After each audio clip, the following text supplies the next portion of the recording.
to the next point.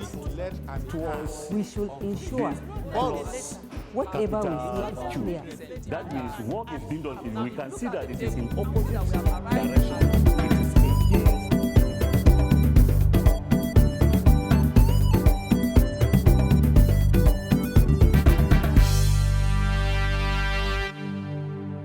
Hello, my dear students at home. It's good once more meeting you through this platform. I am Abbas Shehu by name, your usual commerce teacher. Today we are going to look at a topic known as production. And under this topic, we intend to cover the following items. Number one, we will look at the meaning of production. Number two, types of production. Number three, factors that determine the volume of production. Number four, importance of production. And number five, factors of production. The first item, which is meaning of production. What is production? Production is the transformation of raw materials into finished goods and their distribution to the consumers to satisfy their wants. Again, production is the transformation of raw materials into finished goods and their distribution to the consumers to satisfy their wants. In other words, it is the creation of utilities. And by utilities, we are talking about anything that is capable of satisfying human wants. Anything being produced, being made, that is capable of satisfying the needs of human beings. Production can equally be said to be the creation of goods and services and their distribution to the final consumers for the satisfaction of wants. For the satisfaction of wants. It is aimed at making goods and services available to final consumers. We have discussed with you in commerce class what we mean by channel of distribution, where we have the middlemen. In the middle, I was talking about wholesalers and retailers. The top in the link is the producer, and the last is the final consumer. So production is talking about making goods available to the final consumer. That's why production is said to be completed, or is said to be complete only and only when goods are made available to the final consumer. Therefore, it is important for us to note that when we're talking about production, we include the concept of distribution. After the goods are being produced, and the next thing is for the goods to be distributed in order to reach the final consumer. That's talking about what we mean by production. Now, having said what we mean by production, the next item we shall be looking at is types of production. Types of production.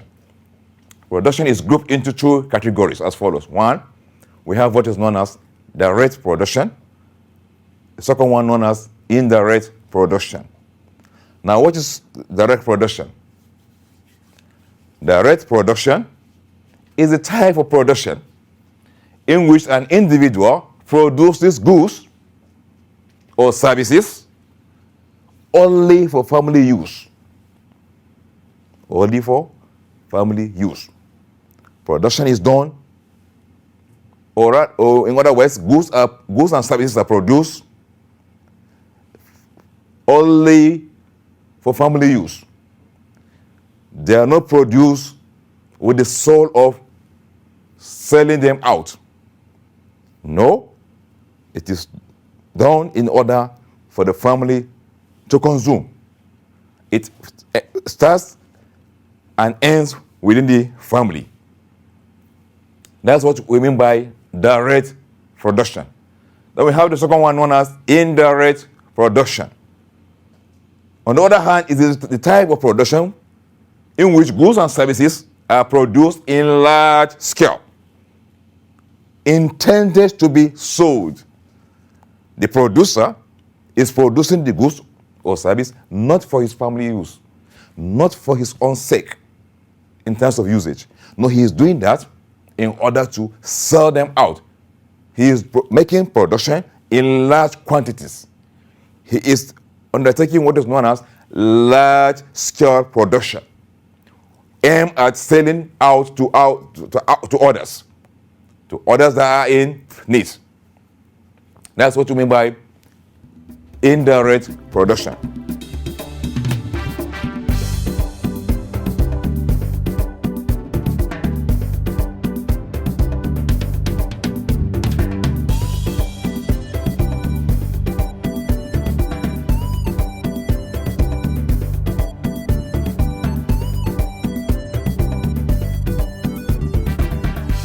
And under indirect production, it is equally subdivided into three. Indirect, in other words, indirect production is further subdivided into three. Number one, we have what is known as primary production. 2, secondary production. And then 3, tertiary production. We'll look at them one by one. The first one, which is the primary production, refers to the extraction of raw materials. Extraction of raw materials from the soil. From the soil. It is concerned with the process of obtaining raw materials or mineral resources from the land for further conversion into other goods. That's why it is called primary production. It deals with getting goods from the soil, extracting raw materials from the soil. Anyone you see involved in extracting raw materials or making production directly using land, he is directly engaged in what is known as primary production. We have examples of miners, we have examples of farmers, hunters, fishermen, so on and so forth. Then we have the second category, which is known as secondary production. Secondary production. Secondary production involves the transformation or conversion of raw materials or semi-finished goods into final forms that are acceptable to consumers, that can be used by consumers. The first one is primary production, followed by secondary production. When goods are produced at the primary level by those in the primary production, the raw materials generated from there are normally taken to secondary production, where the goods or raw materials are further converted into finished goods. I give you an example of a farmer who is engaged in production of maize. After the maize is being produced, the maize can be bought and be converted into something like cornflakes. Those that are doing that kind of thing are under what is known as secondary production. The hunter, for example, after killing animals, obtaining the skin can be bought and be used in making what is known as shoes. That is what you call secondary production. It involves the transformation or conversion of raw materials or semi-finished goods into finished goods, into goods that can be consumed, that can be used by the final consumer. This is what we refer to as secondary production. Then the last one we have is known as tertiary production. Tertiary production. This is concerned with the provision of commercial and professional services to the people. Commercial and professional services to the people. The goods being produced are distributed. After goods are produced from the primary level to the secondary level, the goods are distributed. Those that are engaged in the distribution of these goods or services are referred to as tertiary production. we have examples of people that are engaged in doing this, such as the middlemen we talk about. They are engaged in buying and selling of goods and services from the point of production or from the producer to the final consumer. Their activity is under tertiary production. We talk about professionals as well. The professionals are those that are giving out service directly to consumers. They are special kind of people that have undergone a long training and acquire skills. And they are using their skills directly to, they are using their skills in terms of providing services directly to the final consumers. Examples of this category include the teachers, the doctors, lawyers, so on and so forth. Now, talking about, that's the end of our discussion as far as the three subcategories of indirect production is concerned, where we talk about the primary production, secondary production, and lastly, tertiary production. Now, we will now move to factors that determine the volume of production. What are those things that make what we produce to be large or small? What are those factors that affect or determine the volume of what is produced, the total production? Number one is the amount of capital involved. The amount of capital involved. If a farmer, for example, is having a huge amount of capital, where he uses it to buy big piece of land, tractors, employ laborers that can work, so on and so forth, he is likely to produce more than somebody who has little money to obtain the land, to obtain the tractors, to obtain the laborers, so on and so forth. So the amount of capital involved in terms of production determines the volume of goods and services to be produced. Number two, availability of raw materials. Availability of raw materials. Where a country, for example, is blessed with plenty of raw materials, you will see that the volume of production will be high compared to where we have a country with less of such minerals resources. Then we have management. This is talking about the efficiency of management. If we have entrepreneurs who have high level of management skill, then they tend to produce more compared to those that are not having such kind of skills. We talk about, again, number four, which is market size. The people that are there to buy what you are producing will determine the volume of what you produce. It is expected that the higher the number of people out there waiting to buy what you are producing, then the higher you are likely to produce, all things being equal. Then we have number five, which is efficiency of other factors of production. In this class, we intend to talk about factors of production that are four.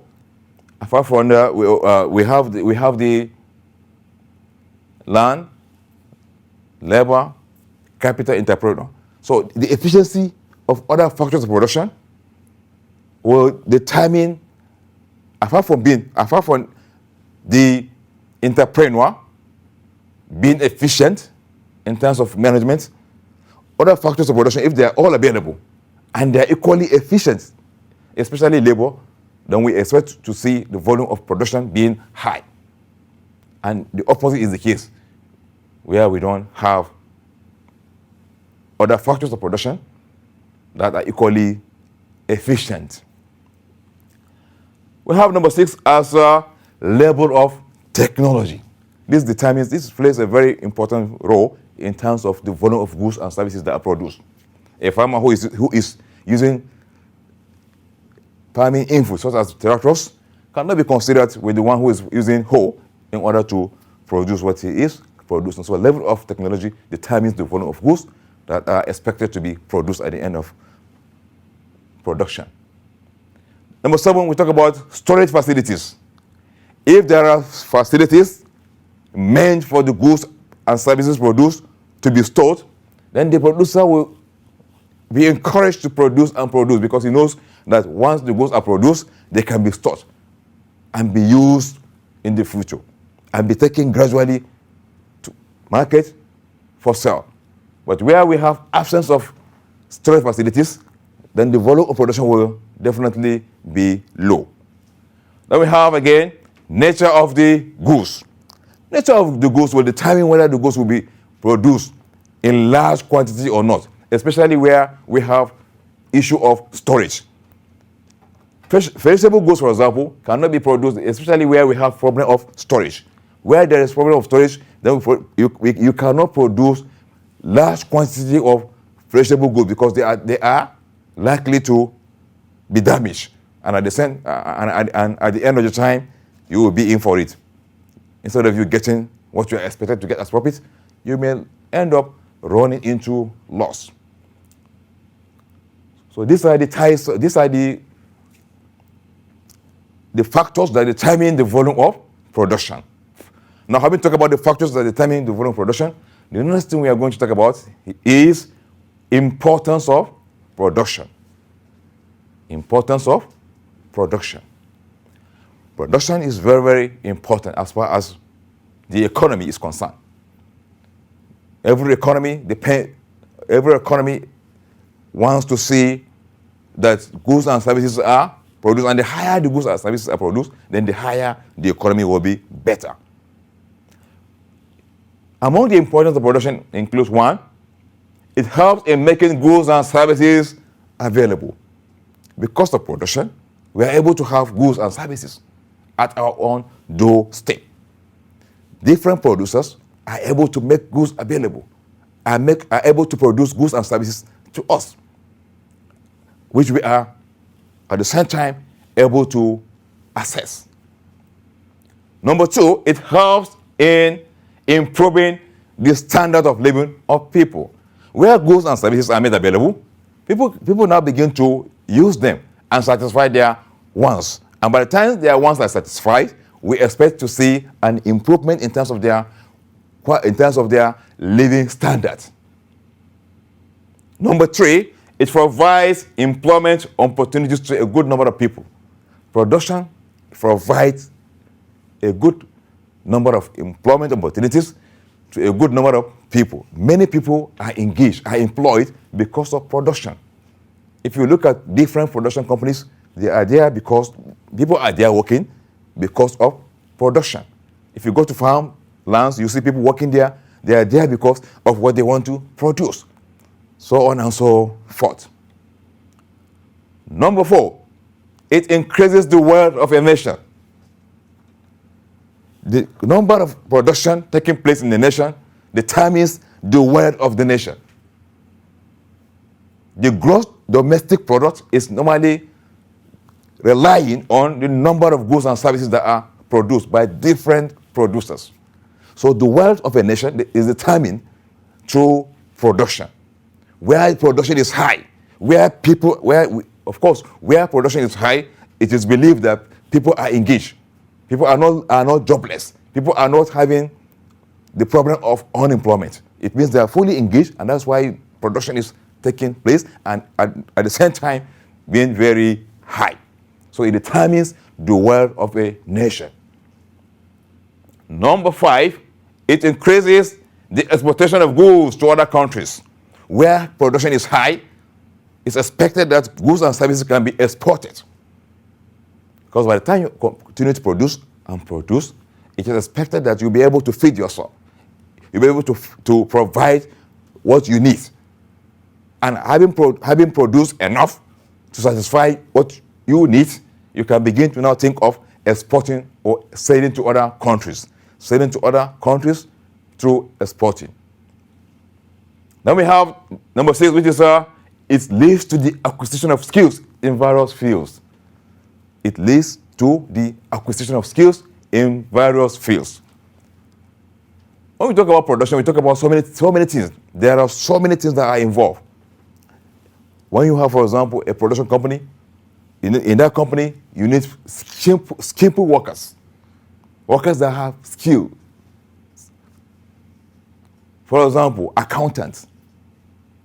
You need auditors. You need personnel managers. You need production managers, so on and so forth. All these are skills that must be needed in terms of production. Even when you are talking about a farmland where you produce maize, you need somebody who's skillful in order to operate the tractor you are using. You need somebody that will be there to check the soil for you, to know whether this type of crop is good for this soil or not. All these are skills that are needed for production to take place. So production helps in terms of the acquisition of skills. Many people acquire skills because they want to use the skills to produce one thing or the other.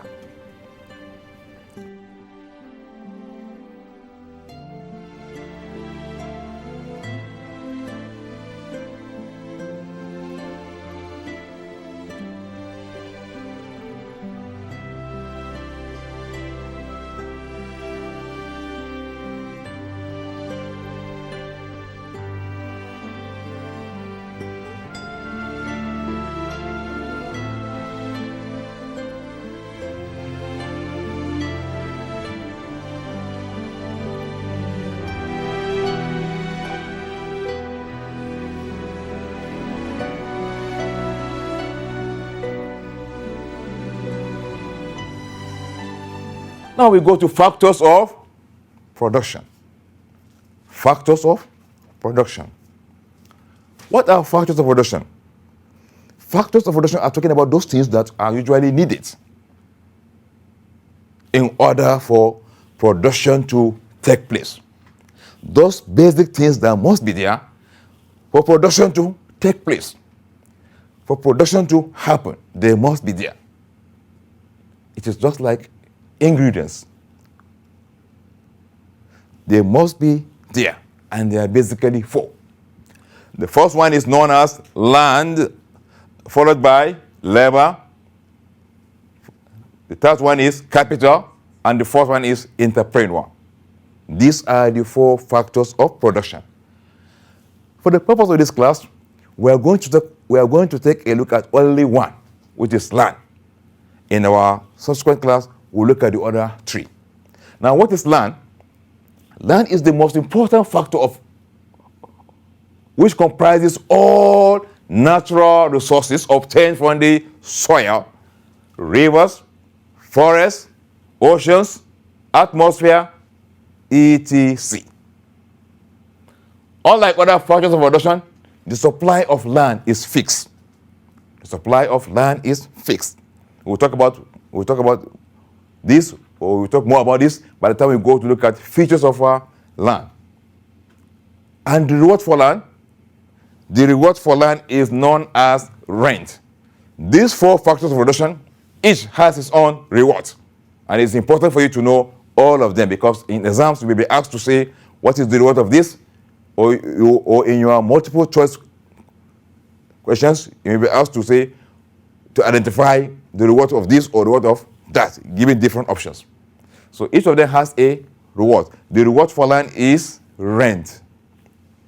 Now, having talked about what land is, we will now look at the characteristics of land. Number one, it is immobile. You cannot carry land from one place to another. You cannot carry land from, for example, from Kaduna to Abeokuta, or from Port Harcourt to Maiduguri. Land is immobile. Number two, it is fixed in terms of supply. It is fixed in terms of supply. It cannot increase the size. Number three, it is subject to the law of diminishing returns. Law of diminishing returns. Number four, the price of land varies from place to place. The price of land varies from place to place, depending on the location. Number five, it has no cost of production. It has no cost of production. Number three, it is heterogeneous in nature. These are some of the characteristics of what you call land. Now we go to the next item, which is importance of land. One, it is used for farming purposes. Anyone you see engaged in farming is using land. Number two, it is used for livestock purposes, rearing of animals. Number three, it serves as a source of mineral resources. It is from land that we have all our mineral deposits. Number four, it is used as a collateral security in obtaining loans. When you want to obtain loan in a bank, the bank will ask for a collateral security, which is normally the CFO, certificate of occupancy. Number five, it provides means of transportation. We move using land. That's why under transportation we have the land, the air, and the sea. Even the sea is under the land. Number six, industries and other buildings are sited on the land. Our houses, our industries, so on and so forth, are sited on the land. Number seven, it provides recreational centers, such as parks, stadium, gymnasium, so on and so forth. Then the last one, it is used for construction purposes. If you want to construct a house, land is normally used in mixing one thing or the other. And that's talking about what we have as far as this class is concerned. So in summary, we are able to discuss in this class what we mean by production. We look at types of production. We equally look at the factors that are normally considered or factors that determine the volume of production. We look at the importance of production, and then we look at factors of production, which we only talk about land. Like I said, we will talk about the other ones in our next class. We now go to assignment as usual. Your assignment comprises of only 3 questions. Question number 1, A, says, what is production? B, list and explain the 4 factors of production. Number 2, write short notes on any 2 of the following. Write short notes on any 2 of the following. A, primary production. B, secondary production. C, tertiary production. Number 3, the last one, mention any 5 importance of land as a factor of production. Number 3, mention any 5 importance of land as a factor of production. By the time you finish your assignment, send the assignment as usual through these numbers via SMS. Abbas Shehu on 081 00127 508. Abbas Shehu on 081 00127 508. Or Yari Zakaria on 08065694134. Again, Yari Zakaria on 08065694134. Stay safe. Keep learning. Thank you very much. Have a nice time. See you in our next class.